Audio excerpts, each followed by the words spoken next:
were a shit-covered peasant just like the rest of us. Not spatula, Kong! Ah! Be cool. Ignore your parents. Stay out late. Drop out of school. It's right on the corner of Route 25 and Get a Whiff Boulevard, right beside Bill's Dirty Mattress Alley.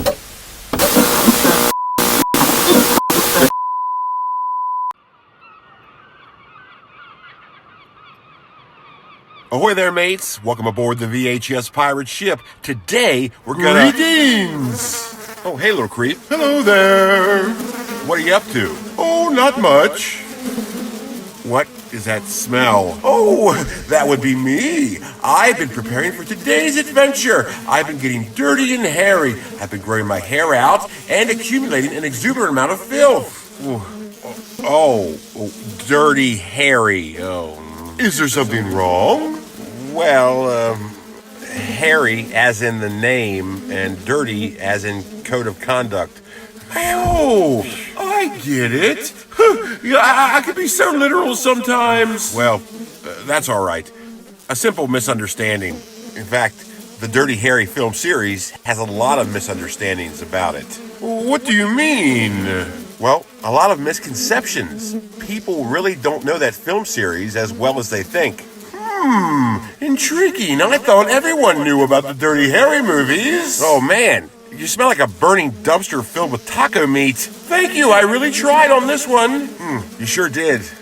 Let's ask VC Arnold what he thinks of the Dirty Harry film series. Hey, VC Arnold. VC Arnold activated.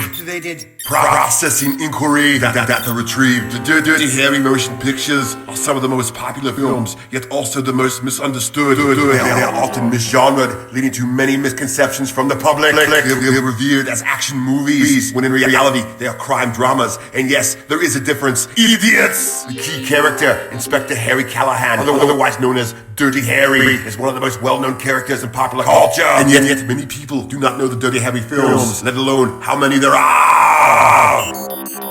Interesting. So that's what today's adventure's all about. Boy, I really misunderstood the assignment here. Dirty Harry, I get it now. Man, you smell really bad. You really got into this part, didn't you? Oh, certainly. I always absorb myself in a role.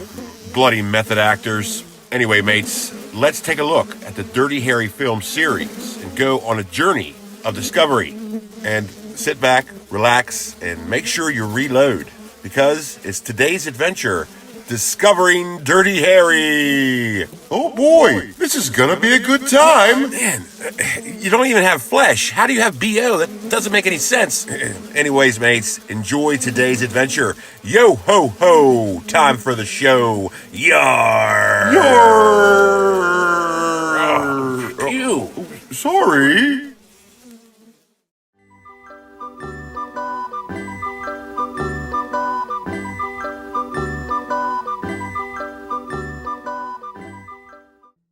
Dirty Harry. The film series that put Clint Eastwood on the map, in which he was already on. Well, I guess you can't be too famous, and the Dirty Harry movie certainly cemented Clint Eastwood as one of the world's most well-known actors. And the Dirty Harry film series would go on to become some of the world's most well-known films. Or did they? It's true that Dirty Harry is a tremendously well-known character, with countless references throughout film and television and pretty much every aspect of popular culture. It seems that everyone knows who Dirty Harry is, but the films that this character is featured in, well, not so much. According to a recent poll I conducted because I have no friends and nothing better to do, 42% of the people knew who Dirty Harry was, but could only name 2 of the films. 38% knew who Dirty Harry was, but couldn't name a single movie, including the first film, which is called Dirty Harry.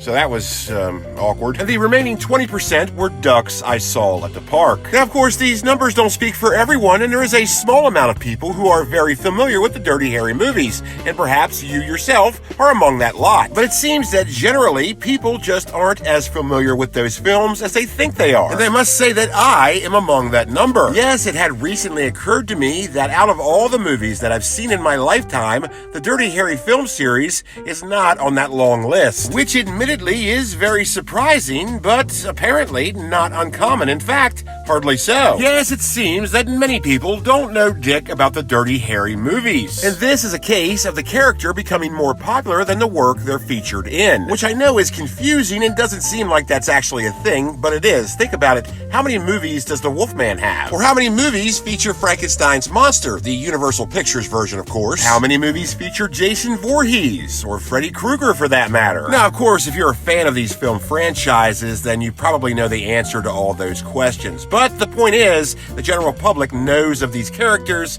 but hardly of the work they've done. And Dirty Harry fits right into that category. And I, until recently, fit right into the category of people who don't know anything at all about the Dirty Harry movies. And this fact was made even more surprising considering that I have all 5 Dirty Harry films in my VHS collection. But for one reason or another, I had never bothered to watch them. And it's funny how I couldn't be bothered to do something that basically takes no effort whatsoever. So yes, if you're wondering and you didn't already know, there are 5 total Dirty Harry films. And recently I decided to correct this major flaw in my film watching repertoire and watch all 5 films. So what did I think of them? Do they hold up to today's standards? Are they non-stop action romps as they're assumed to be? Are they worth all the hype, or are they just totally overrated? Is Dirty Harry that intriguing of a character that he's worth all of his popularity, or did Clint Eastwood just get lucky? Well, today, questions will be answered, and we're embarking on a mission of discovery. So get ready to make my day, because it's today's adventure, Discovering Dirty Harry!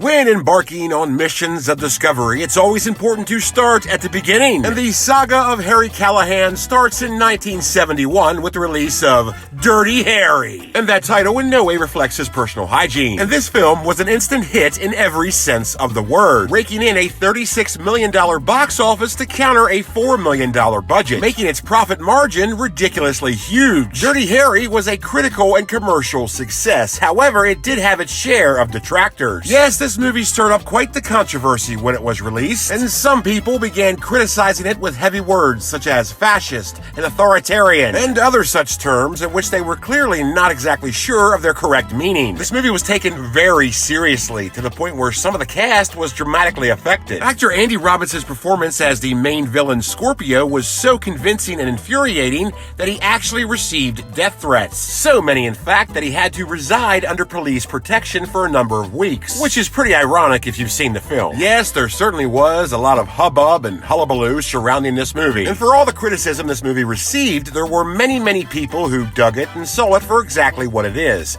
And that is just a goddamn movie. Yeah, it's not real. It's only a movie. It's for entertainment. It's not supposed to be taken so damn seriously. But it was taken so damn seriously, and still is for that matter. In fact, you can find a number of internet lists explaining why Dirty Harry is problematic. Yes, practically countless internet articles out there written by people with purple hair and peanut allergies telling you why you should not enjoy this film. But despite all that, this film has been praised for its grittiness and unique storytelling. It's won like a bazillion awards and has a prominent place in the Library of Congress. Things that those purple-haired haters of this film, or of anything fun for that matter, will never have. So controversy and commendations are two elements that create cash, and Dirty Harry checked both of those boxes. And being that this film made mucho dinero, it was clear that the story of Harry Callahan could not be told in one film. And the sequel was destined to happen, and that is precisely what we got with Magnum Force, which was released Christmas Day, 1973. Oh, it's like a Christmas movie. No, it is not. Oh, and this film was just as successful as they thought it would be, raking in a $44 million box office. However, there certainly wasn't as much controversy this time. I guess people were just sort of over it. Now, of course, it was still criticized, like the first film was, being called stuff like fascist and authoritarian, blah, blah, blah. But those voices just weren't as loud this time, and it was also criticized for being too mild. Yes, this film was often regarded as clean Harry because Harry adopts a less violent method in this film. I don't know where they got that from. Jeez, did they even see this movie? But all that aside, this movie was still highly profitable and massively enjoyed by the public. In fact, to this day, it is still regarded as the greatest Dirty Harry movie. And I'd have to agree with that. It has a very unique story, an awesome swerve in it, and you know what?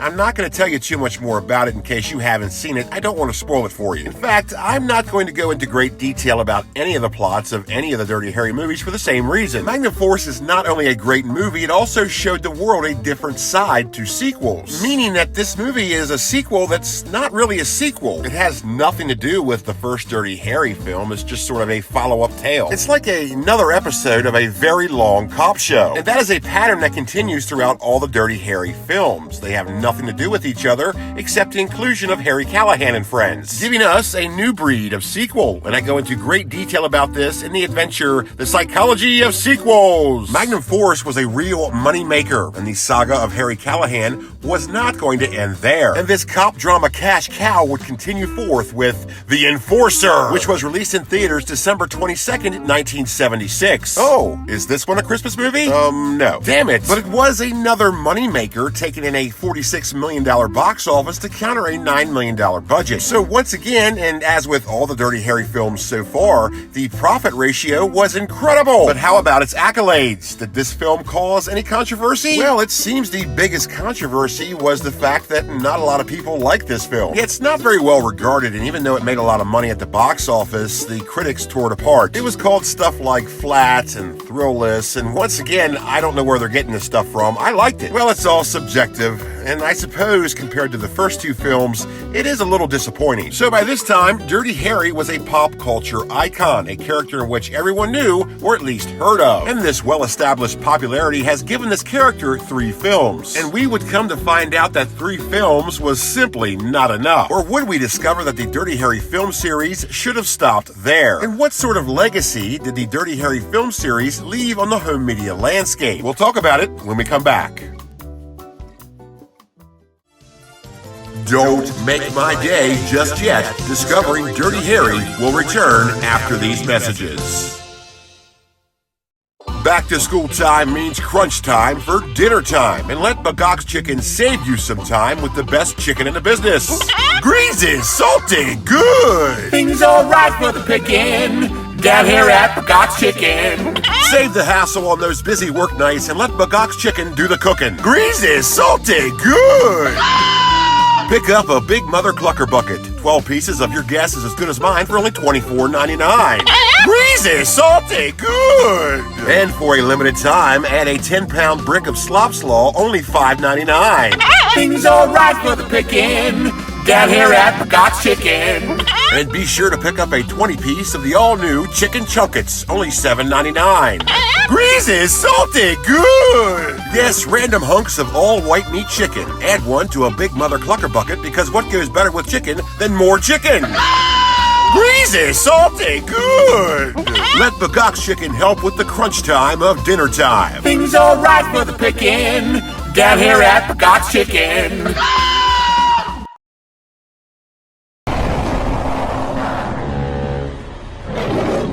Part shark, part truck, and you're all out of luck, Shark Truck. The highway is an ocean of terror. Shark Truck, now playing in select theaters. Join the fun on Channel 1. Tonight on Channel 1, don't miss a new episode of everybody's favorite half-horse, half-robot, half-top, RoboClop. RoboClop has a tie-breaking vote on the Senate floor. Will it be a yay or will it be a nay? And then on an all-new Night Goose, the vampiric goose who spends his nights fighting crime in the big city. Night Goose finally confronts his nemesis, Frank and Swan, and Night Goose discovers that they might not be enemies after all. That's RoboClop at 8, Night Goose at 9. Only on Channel 1. Join the fun on Channel 1. Channel 1! It's Fat Boy Surplus. Fat Boy Surplus. Husky Boys Irregular Clothing Outfitters. Fat Boy Surplus. Fat Boy Surplus. Specializing in closeouts, irregulars, factory buyouts, and unclaimed freight, which means bargains for you. Shop Fat Boy Surplus. Fat Boy Surplus. And get Mega Deal. Mega Deal. And get all the things that nobody else wanted. We're the region's largest distributor of Fat Boy sizes. Fat Boy sizes. Like Huskies, Cadets, and so fat. All irregular, all factory buyouts that your kid will absolutely not like wearing. They'll hate them, but you'll love them. So come on down and get Mega Deal. Mega Deal. On irregular, itchy, scratchy, overly starched, and horribly made jeans, only $4.99. Mega Deal. And 3-sleeveless skateboard dude or radical alien t-shirts in an assortment of colors, only $3.99. Mega deal. And for a limited time only, get a 5-pack of fat socks, 2 for $5 or 5 for $2. Your choice. Mega deal. So shop Fat Boy Surplus. Fat Boy Surplus. Husky Boys Irregular Clothing Outfitters. And shop our new locations in Hamilton and Sharon Petersburg. It's Fat Boy Surplus. Fat Boy Surplus. Husky Boys Irregular Clothing Outfitters. Ah, autumn, the most pleasant of nature's seasons. Crisp days, cool evenings, fresh apple cider, fall foliage, and The end of the frickin' world! It's the PWF Autumn Apocalypse! Only on pay-per-view Sunday, September 20th. Call your local cable provider today and don't miss any of the action as Big Dump Ferguson takes on El Hujo for the PWF World Championship title. And then Friar Truck teams up with Mr. Sister to take on Hope Maple and Turkey Vulture. Chode Monroe takes on the Phantom of the Opera. And the action continues as Ninja Potato takes on Robo Hobo in the grudge match of the century. Cobra Dong takes on Lord Armadillo, and Mr. Fix-It takes on Slick Dick Headstrong. And the destruction doesn't stop as Lieutenant Hugs takes on Extra Large Boy. Captain Granddad squares up against Professor Abominable, the Teacher Preacher. And don't miss World War III as Gang Green takes on the Jack Elam Impersonator. And don't miss the 20-man Corn Maze of Madness match. Your guess is as good as mine. It's the PWF Autumn Apocalypse. Only on pay-per-view Sunday, September 20th. Get your front row seat for the end of the world. Call your local cable provider today.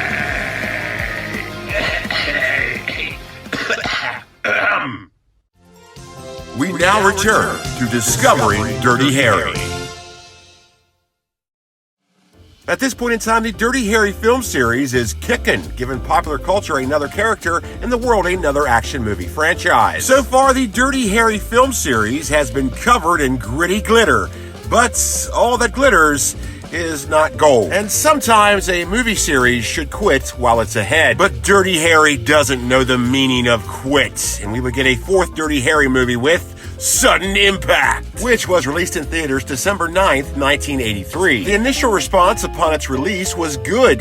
Damn good. People went out in droves to see this. It cleared $150 million at the box office to counter a $22 million budget. These figures prove that the world was ready for another Dirty Harry flick. But then reality sat in and everybody realized that this movie is far from the best of the series. This movie isn't regarded all that well, and the critical response was, well, in a word, mixed. And that mixed response ranges from people who hated this movie and people who were just like, meh. Yeah, even though this movie has a lot going for it, it's just kind of blah. And I would love to use actual words to describe this movie, but I really just can't. Because it's not bad, it's not good, it's just sort of, It does have an interesting story, but I guess this film's main problem is that it does not focus on Harry all that much. Instead, it seems like the main character is Jennifer Spencer, played by, Sandra Locke. Yeah, I don't know what it is about her.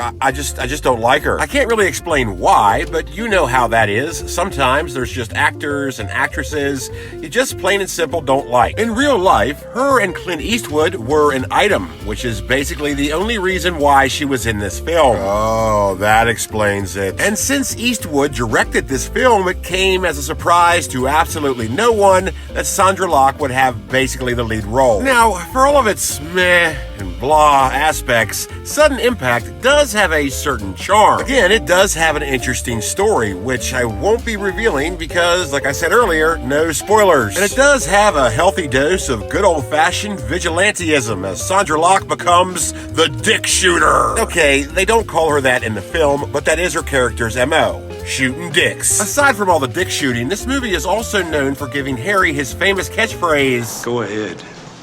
Make my day." And you know, it's curious that that line is so heavily associated with Dirty Harry, even though he doesn't say it until the fourth movie. Growing up, before I saw these movies, I heard this line so much that I just assumed that he said it in every movie, like all the time. Only to find out he doesn't say it until the fourth movie. And in that, he only says it twice and then never says it again. Many people assume that he says it in the first film and then on down the line throughout the other movies, but that is a misconception, and this film series does have quite a few misconceptions, in which I'll get to in a little bit. Moving on, even though it made a lot of money, Sudden Impact wasn't that well received, but the Dirty Harry film series would answer back to its critics and naysayers and redeem itself with a fifth and final movie that was pretty much just as poorly received, with The Deadpool, which was released in theaters July 13th, 1988. It wasn't too well received by critics, and it wasn't too well received commercially either. It was made on a budget of $31 million, making it the most expensive Dirty Harry film, and drew in $39 million at the box office. So it did turn a profit, but nowhere near what the other Dirty Harry films did. So why is that really? The other films did so well, but this one really didn't make as much money. Why? Did Sudden Impact just simply kill everyone's interest in this film series? Was the time between that and this too long that people just simply stopped giving a shit? Well, that's really hard to say, and let me just be clear here, The Deadpool is not a bad movie, but it did draw criticism for being a touch on the dull side. And even though a lot of interesting stuff happens in this movie, I do have to agree with that observation, because there's just something about this film that makes it seem like a made-for-television movie. It doesn't play out like a blockbuster movie, certainly not a Dirty Harry movie. In fact, it sort of seems like an episode of Columbo. But like I said, a lot of interesting stuff happens. It has a good story, it has one of the most interesting car chases I've ever seen, and Slash from Guns N' Roses shoots a harpoon through a window. That is absolutely true. In fact, the entirety of Guns N' Roses are in this movie as background extras. This film also stars Liam Neeson in one of his first ventures into the action film genre. Yes, long before he did the A-Team movie, Batman Begins, and the 27,000 Taken movies, he did this. And this film also stars Jim Carrey in one of his first major roles. This is not the whimsical and zany Jim Carrey that we would come to know. In this film, he plays a drug star with a rock problem. A rock star with a drug problem, and that is a very unique role for Jim Carrey. Yeah, it's a non-comedic role, and that's just something we're not used to out of him, so it is very interesting to see that. Plus, Jim Carrey in an action movie is something we would not see again until Batman Forever. Speaking of action movies, referring to the Dirty Harry films as part of the action movie franchise is sort of a misconception, because really, they're not action films. Everybody refers to them as action films. I myself have referred to them as action films in this very video. But the thing is, they're not action films, are they? They're detective stories, they're cop dramas, they're not really action films. Oh sure, they have action elements to them, but no more than, say, an episode of Monk would. Monk would? No more than an episode of Monk would have. Oh, so no Monk would? No Monk would. Okay. Before I saw these movies, I always assumed that they were non-stop action romps, filled with gunfights and blood and violence. They're movies that weren't for the faint of heart. Movies that kids should never see. And well, that's just not really true, is it? Yeah, sure, these movies do have gunfights and blood and violence, but nowhere near as much as pop culture's perception of these films would have you believe. And yeah, sure, these movies aren't exactly appropriate for kids, but not necessarily for the violence, more because kids would be bored to tears. Yet children aren't exactly the demographic for cop dramas. These movies being referred to as action films is rather inaccurate, but that's how they're regarded, and it's weird how the more popular something becomes, the less people know about it. And popular is what Dirty Harry most certainly became. The immortality of the Dirty Harry film series is due in large part to the magical land of VHS. As you know, pretty much any movie has a second life on home video, and the the Dirty Harry films are no exception. And as you might have guessed, these films had plenty of VHS distributions spanning all the way up until the year 2000. And since Dirty Harry was a hot Warner Brothers commodity, Warner Home Video would be all over these distributions like a bum on a bologna sandwich. Oh heck, they started cranking them out before they were even known as Warner Home Video. Yes, in the early years of VHS, Warner Home Video went by WCI Home Video, and they would first release Dirty Harry in 1979. Now, early Warner Home Video releases are known for being in their famous clamshells, but the first Warner Home Video releases, or WCI Home Video releases, came in book boxes, a design that early MGM Home Video releases would become known for. But it's arguable, and I'm not really sure who would argue this, that Warner Home Video or WCI Home Video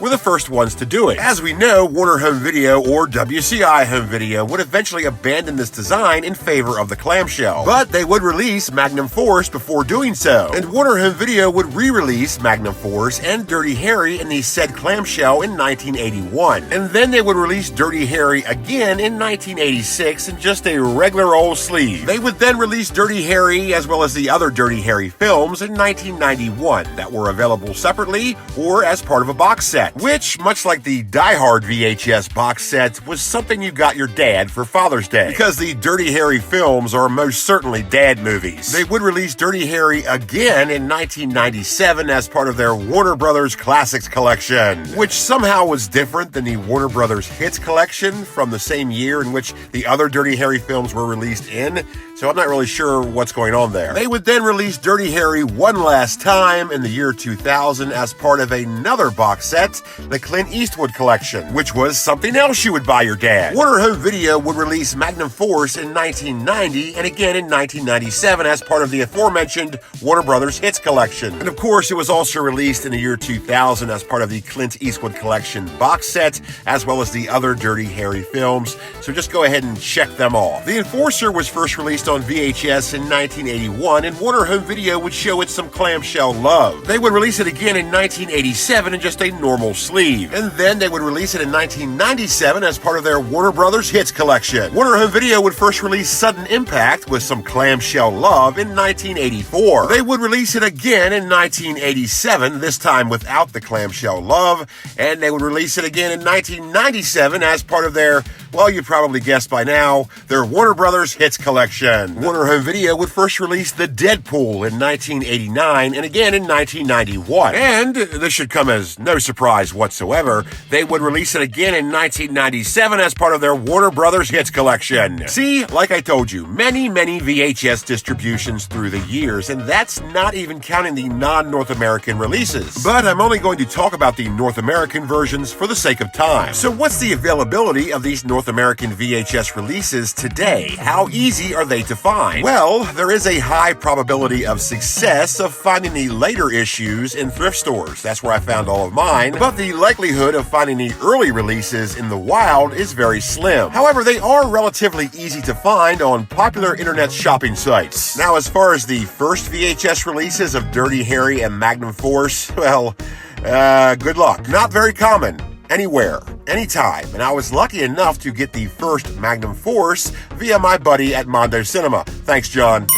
The reason for the rarity of these first two releases is more than likely due to the book box design. Though they were very elegant cases, they weren't that sturdy, and therefore not many survived. Now, if you just happen to have $9,500 burning a hole in your pocket, you could get yourself one of those bullshit graded copies of the first VHS distribution of Magnum Force. Yep, $9,500, and it could be yours today. Now, it is in mint condition and sealed and all that jazz, but I mean, come on. Oh, or best offer. Okay, how about I give you $20? Come on, dude, it's a VHS tape, not the f***ing treasure of the Sierra Madre. Here's a pro tip.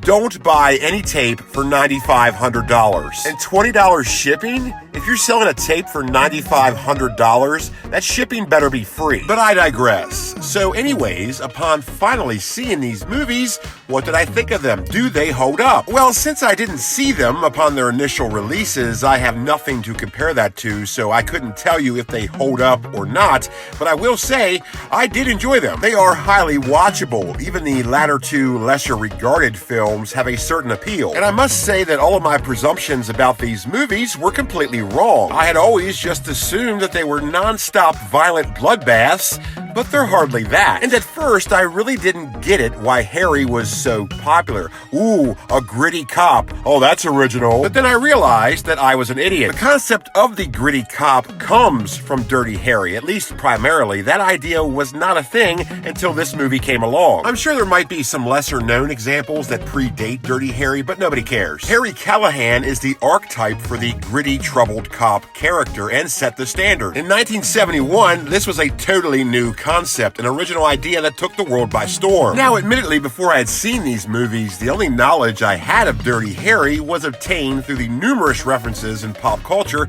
and from my Nintendo. Yes, that's right, Dirty Harry was treated to an 8-bit Nintendo game in 1990, which really isn't the best way to learn about Dirty Harry because that game isn't all that good, nor is it all that faithful to the movies. But it does have a pretty impressive intro. Take a listen. Go ahead. Make my day. That's pretty good for 1990 8-bit technology. We didn't get voices in video games that much back then, and when we did, they weren't nearly this good. And in 1995, Dirty Harry got a pinball table, and you know something's big time when it gets its own pinball table. Just ask Brooks and Dunn, because there's a Brooks and Dunn pinball table, and no one saw that coming. In closing, the Dirty Harry film series has been tremendously impactful upon pop culture and our society in general. It totally revamped the detective story movie genre, and its influence can still be felt today. They're highly watchable, and the best part is, you do not have to watch them in order. They're non-sequential sequels, so you're not missing anything if you watch one before the other. Sure, they take place after one another, but that doesn't really matter. So if you were like I was and hadn't seen these movies, correct that mistake immediately. But word to the wise, don't go into these expecting some intense action, because well, you're just not going to get it, and you're going to have a bad time. These films do have action movie elements, but not as much as they're hyped up to be. Think of them more as crime drama thrillers, and you're going to be happy. And I'm happy you watched this video, and I hope you're happy you watched it too. So thank you for coming along with me on this journey of discovery. Be sure to hit subscribe, take care out there, and I'll see you next time, only on Captain Adam's VHS Pirate Ship.